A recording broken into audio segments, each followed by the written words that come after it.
नहमदुहु व नुसल्ली अला रसूलिहिल करीम अम्मा बाद फ़अऊज़ु बिल्लाहि मिनश शैतानिर रजीम बिस्मिल्लाहिर रहमानिर रहीम अस्सलामु अलैकुम। आज जो वीडियो लेकर मैं आपकी खिदमत में हाजिर हुई हूँ वो एक ऐसा वजीफा है, ऐसा अमल है जिसको आप करके इंशाअल्लाह ताला खरबपति भी कम होगा। मैं आपको बोल रही हूँ खरबपति बन जाएंगे इंशाअल्लाह ताला। बहुत ही पावरफुल अमल है, जो भी जिसको भी मैंने आज तक बताया है अल्लाह ताला ने उस पर करम किया है, रिज़्क़ के दरवाजे खोले हैं। क्योंकि इसमें जो है ये वजीफा जो है वो इसका शान नज़ूल भी बहुत प्यारा है, इसके हवाले से ही नाजिल हुआ है। तो इंशाअल्लाह ताला वो भी शान नज़ूल भी मैं आपसे जिक्र करूंगी इस वजीफा का, इस आयत का जो इसका ये वजीफा है। इंशाअल्लाह ताला वीडियो को तवज्जो से और गौर से सुनिएगा, आपको इसका जरूर फायदा हासिल होगा इंशाअल्लाह ताला। अल्लाह ताला चंद ही दिनों में आपको मालदार बना देंगे, खरबपति बना देंगे अल्लाह के हुक्म से। वीडियो जिक्र करने से पहले अगर आप मेरे चैनल पर नए हैं या मुझे पहली मरतबा सुन रहे हैं तो मेरे चैनल को सब्सक्राइब जरूर कर दें। और अगर आप मजीद अपडेट्स हासिल करना चाहते हैं तो सब्सक्राइब के बटन के साथ जो बेल नोटिफिकेशन का बटन है उसको जरूर प्रेस करें ताकि मेरी हर नई वीडियो आपके पास नोटिफिकेशन की सूरत में पहुंचती रहे। जैसे कि मैंने आपसे जिक्र किया, आज का वजीफा बहुत ही खास है, रिज़्क़ के हवाले से है, उन परेशान लोगों के हवाले से है जो रिज़्क़ की तंगी से परेशान है, जो कहते हैं कि कारोबार में बरकत नहीं है, जो कहते हैं घरों में बरकत नहीं है, जो कहते हैं मालों में बरकत नहीं है, जो कहते हैं पैसे में बरकत नहीं है, जो कहते हैं तनख्वाहों में बरकत नहीं है। असल चीज जो है वो बरकत है। इंसान के माल में, कारोबार में, उसके हालात में जो मेन चीज है उसके घर में वो बरकत है। जिस घर में बरकत आ गई इंशाअल्लाह ताला उसमें चंद रुपयों में भी अल्लाह ताला उनका इतना कुछ बना देते हैं कि लोग देखकर हैरान होते हैं कि इनके पास इतना आ कैसे गया।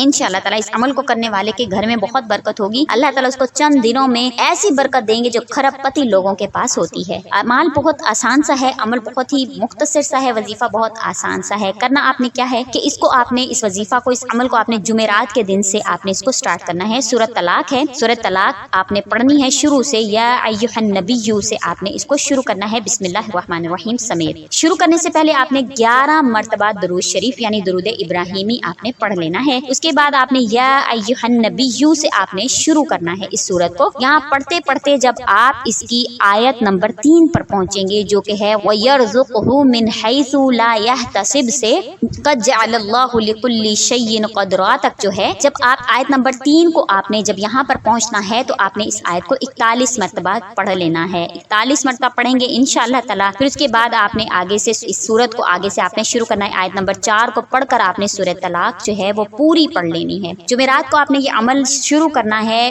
अव्वल आखिर आपने 11 मरतबा दुरूद पढ़ना है। सूरत को शुरू से पढ़कर आयत नंबर 3 पर आपने जब पहुंच जाना है तो इस आयत नंबर 3 को आपने 41 मरतबा पढ़ना है। वयर्ज़ुक़हु से लिकुल्लि शैइन क़दरा तक आपने इस आयत को 41 मरतबा पढ़ना है। और फिर उसके बाद आपने 11 मरतबा दुरूद पढ़कर अपने अल्लाह से दुआ करनी है कि अल्लाह ताला मुझ पर रिज़्क़ की फरावानी करें, मुझ पर रिज़्क़ के दरवाजे खोल दें, मेरी परेशानियों को हल करें, मेरे रिज़्क़ में बरकत दें, जो मेरे कारोबार हैं उनमें बरकत दें, मेरी परेशानियों को खत्म करें। ये आयत जो जब नाजिल हुई थी तो ये एक सहाबी के हवाले से है। वो सहाबी जो है उनके बेटे हज़रत सालिम रज़ी अल्लाह ताला अन्हु को काफिरों ने कैद कर लिया था।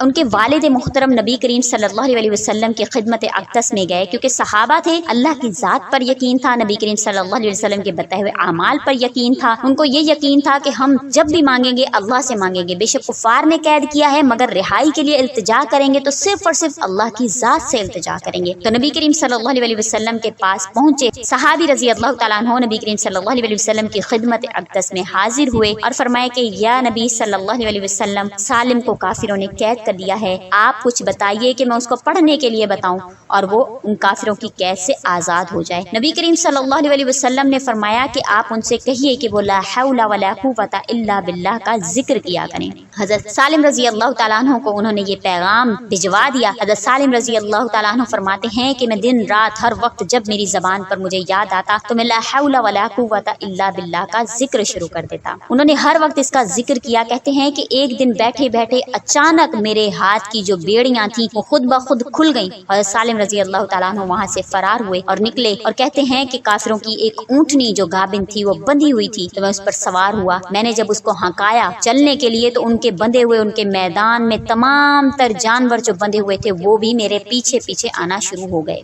वो पहुंचे अपने घर पर, जब उन्होंने आवाज दी, सहन में पहुंचे, अपने घर के सहन में पहुंचकर अपने वालिद को आवाज दी, बाबा जान। तो वालिद मोहतरम कहते हैं कि ये आवाज तो सालिम की है। उनकी वालिदा والدہ نے کہا کہاں، وہ تو کفار کی سختیاں جھیل رہا ہوگا، مگر جب باہر آ کر دیکھا، باہر دروازے کی طرف دوڑے تو دیکھا کہ سالم رضی اللہ تعالیٰ عنہ اونٹنی پر سوار ہیں اور صحن میں کھڑے ہیں۔ جب دیکھا پورا صحن جو ہے وہ جانوروں سے بھرا ہوا تھا، اونٹنیوں سے، بیلوں سے اور بہت سے جانوروں سے بھرا ہوا تھا۔ حضرت سالم رضی اللہ تعالیٰ عنہ کے والد نے کہا کہ یہ کیا ہے؟ حضرت سالم رضی اللہ تعالیٰ عنہ نے فرمایا کہ میں نہیں جانتا، جب میں نے اس اونٹ کو ہکایا تو یہ خود بخود میرے پیچھے آ گئے۔ تو اس پر حضرت سالم رضی اللہ تعالیٰ عنہ کے والد نبی کریم صلی اللہ علیہ وسلم کی خدمت اقدس میں حاضر ہوئے تاکہ ان کی بابت دریافت کر سکیں کہ اب ان جانوروں کا کیا کرنا ہے۔ تو نبی کریم صلی اللہ علیہ وسلم کے حضور میں جب پیش ہوئے تو نبی کریم صلی اللہ علیہ وسلم نے ان کو کہا کہ یہ تمام تر مال اس توکل کے باعث اللہ نے آپ کو عطا کیا ہے جو آپ نے اللہ پر کیا اور آپ نے اللہ سے مدد مانگی۔ اس آیت کا ترجمہ بھی اسی طرح سے ہے۔ جب یہ واقعہ ان صحابی پر رونما ہوا تو اس کے بدل میں یہ آیت نازل ہوئی جس کا ترجمہ ہے کہ ان کو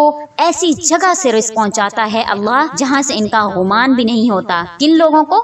وہ جو اللہ پر توکل کرے گا اور اللہ تعالیٰ اس کی اصلاح کے لیے کافی ہے، اللہ تعالیٰ اس کے لیے کافی ہو جاتا ہے۔ بے شک اللہ تعالیٰ اپنا کام جس طرح چاہے پورا کر کے رہتا ہے۔ اللہ تعالیٰ نے ہر چیز کا ایک اندازہ کر رکھا ہے، اپنے علم میں مقرر کر رکھا ہے اللہ تعالیٰ نے، اور جب وہ عدت، جب وہ علم جو ہے جب وہ مقرر ہو جاتا ہے، مقررہ وقت پورا ہو جاتا ہے تو اللہ تعالیٰ اس کام کو سر انجام دے دیتے ہیں۔ تو یہ اس آیت کا ترجمہ ہے، یعنی انہوں نے اللہ پر توکل کیا تو اللہ تعالیٰ نے ایسی جگہ سے ان کو رزق عطا فرمایا کہ ان کا گمان بھی نہیں تھا کہ اچانک سے اتنی ساری اونٹنیاں، اتنے سارے بیل، اتنے سارے ان کے جانور جو ہیں وہ ان کو حاصل ہوں گے صرف اور صرف توکل کی بنا پر۔ تو آپ نے بھی یہ جب وظیفہ کرنا ہے تو اللہ کی ذات پر توکل کرنا ہے اور ان آیت کے جو الفاظ ہیں ان پر یقین کرنا ہے، کیونکہ اللہ تعالیٰ فرماتے ہیں کہ جب میں کام کرنے کا ارادہ کر لیتا ہوں کہ میں اس کو پورا کروں گا تو میں کسی بھی چیز سے کام لے کر اس کام کو پورا کر دیتا ہوں۔ ایسا نہیں ہے، اللہ تعالیٰ جب کام کرنے پر آتے ہیں، جب اللہ تعالیٰ کسی سے مدد لینا چاہتے ہیں، جب اللہ تعالیٰ کسی سے کام کروانا چاہتے ہیں تو اللہ تعالیٰ ایک بھیڑیے کی زبان سے بھی اپنے دین کی مدد لے لیتے ہیں۔ اللہ تعالیٰ کسی چیز کے محتاج نہیں ہے، اللہ تعالیٰ چاہیں تو ایک پتھر سے بھی مدد لے لیں اپنے دین کی اشاعت کے لیے، اللہ تعالیٰ تو کچھ بھی کر سکتے ہیں۔ تو اس یقین کو، اس توکل کو اپنے دل میں رکھنا ہے، کیونکہ اللہ تعالیٰ نے ہر چیز کا ایک وقت مقرر کیا ہے، ہر اندازے میں اللہ تعالیٰ کے اندازے میں ہے کہ اس انسان پر یہ پریشانی کب تک رہے گی، مگر جب آپ اللہ سے مدد طلب کرتے ہیں تو اللہ تعالیٰ اس تقدیر کو، اس پریشانی کو ختم کرنے کا معاملہ فرما دیتے ہیں، کیونکہ اللہ تعالیٰ اس انتظار میں ہوتے ہیں کب میرا بندہ مجھے پکارے اور میں اس کی پکار پر لبیک یا عبدی کہوں اور اس کی مدد کو میں۔ اللہ تعالیٰ فرماتے ہیں کہ جب میرا بندہ مجھے پکارتا ہے، اور جب انسان اللہ کو پکارتا ہے تو اللہ تعالیٰ تو انتظار میں ہوتے ہیں کب میرا بندہ مجھے کہے یا اللہ میری مدد کیجیے۔ تو اللہ تعالیٰ فرماتے ہیں کہ جب انسان مجھے پکارتا ہے تو میں کب میرا بندہ مجھے پکارے اور میں لبیک یا عبدی کہہ کر اس کی مدد کروں اور اس کی پریشانی کو اس سے ختم کروں۔ یہ آزمائشیں ہیں ہمارے لیے دنیا میں، چاہے کوئی انسان کو جو اللہ تعالیٰ نے